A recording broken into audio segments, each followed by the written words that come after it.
Hey, so we've created our load balancer.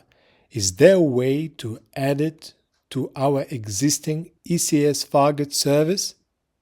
Let's find out together. Go to the ECS page and find the service that we've created earlier.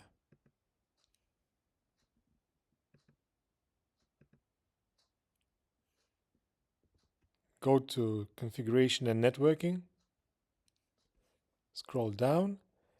You will see that our service does not have any load balancers and that the AWS console does not provide any means to add one.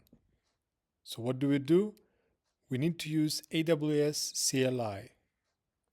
So let's open Cloud Shell Terminal.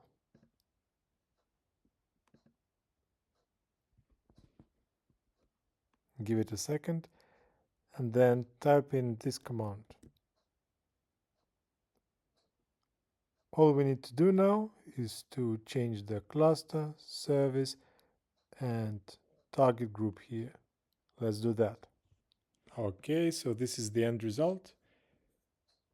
For cluster, we have ECSSS cluster, service is test service. I've also added my target group ARN. And then it's quite important to add the container name, which was, if you remember, Envoy. We've added it in our task definition. So if you forgot, please review that episode. And finally, container port should be 443. Let's press enter. Check the output. You should see the load balances block in this JSON. It means that the load balances has been added successfully. Congrats. But let's double check it in the AWS console.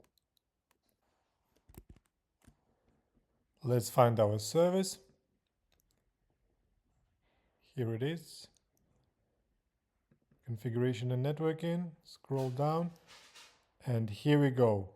The load balancer has been added successfully. Congrats to you all. We've deployed a lot of resources, and I know that it's a nightmare to manage all of it manually. That's why, as a bonus for your patience, I will add a URL to the GitHub repo that deploys the same project, the same resources using Terraform. So please check out the description. It will save you a lot of time. Let's get back to our tutorial plan. As you can see, the first step has been completed. Really well done to all of you guys. Go have a cup of coffee, you've deserved it. The next step will be generating self-signed certificate. So yeah, as you can see, this tutorial getting more and more interesting. So I can't wait to see you in the next video.